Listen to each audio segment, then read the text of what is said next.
कल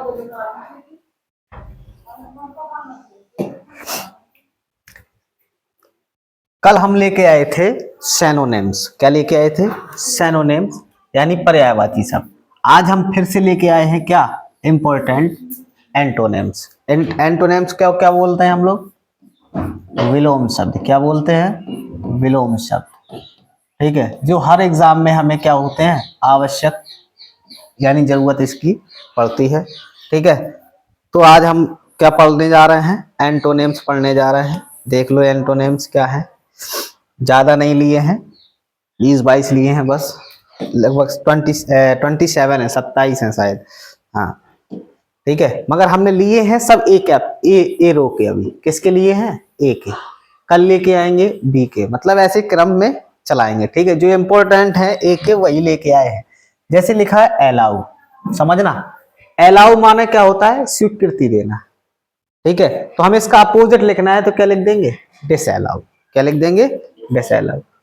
अगर लिखा है एक्टिव, एक्टिव का मतलब होता है सक्रिय, तो इसका निष्क्रिय क्या होता है? पैसिव। ठीक है, एक्टिव का अपोजिट क्या होता है? पैसिव।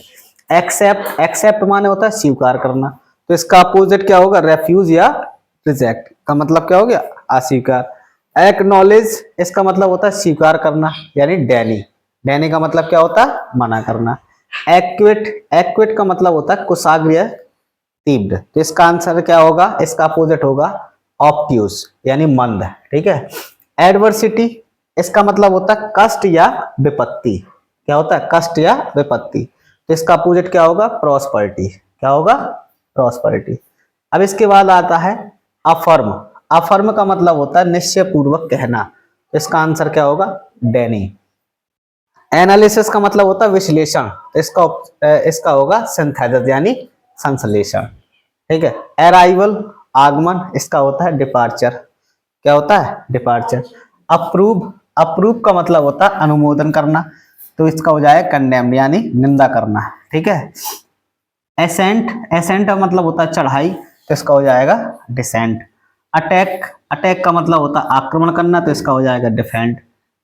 फिर अटैक, आक्रमण, डिफेंस कर सकते हैं। अब इसमें समझो वी का मतलब क्या है? वी का मतलब है वर्ब।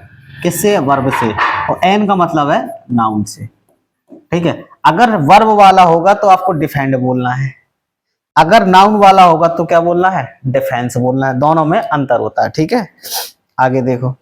आगे है अट्रैक्ट। क्या है? अट्रैक्ट। अट्रैक्ट, इसका मतलब होता है आकर्षक, तो इसका होगा रिपेल। ठीक है, एडमिट, स्वीकार करना, डिनी या रेफ्यूज कर सकते हैं। अलर्ट, सावधान, तो इसका अपोजिट क्या होगा? केयरलेस, असावधान। एम्पल, एम्पल माने होता है काफी। ठीक है, तो इसका मर्ज या कम कर सकते हैं। अवेयर, अवेयर सावधान या परिचित, तो अनवेयर कर सकते हैं, असावधान। ठीक है, एंशियंट माने प्राचीन, तो इग्नोरेंट माने नहीं, मॉडर्न माने नया। क्या होगा? मॉडर्न, नया हो जाएगा। ठीक है, एम्बिशियस, अज्ञात, अज्ञात का क्या होगा? स्पष्ट होगा ना, क्लियर। ठीक है ना। और एक्वेट, एक्वेट का मतलब क्या होता है? पर्याप्त, पर्याप्त का क्या होगा? अनएक्वेट, अपर्याप्त। ठीक है, इसके बाद एडवांस, एडवांस का मतलब आगे बढ़ना, तो क्या हो जाएगा? इनसफिशिएंट, यानी पीछे हटना। ठीक है, इसके बाद एबिलिटी, एबिलिटी मीन्स क्या होती है? योग्यता। ठीक है, तो इसका मतलब रिट्रीट का मतलब क्या होता है? अयोग्यता। ठीक है, रिट्रीट हो जाएगा इसका। आगे देखो, आगे है अरेस्ट। अरेस्ट का मतलब क्या होता है? गिरफ्तारी। तो ये इनएबिलिटी था योग इसका।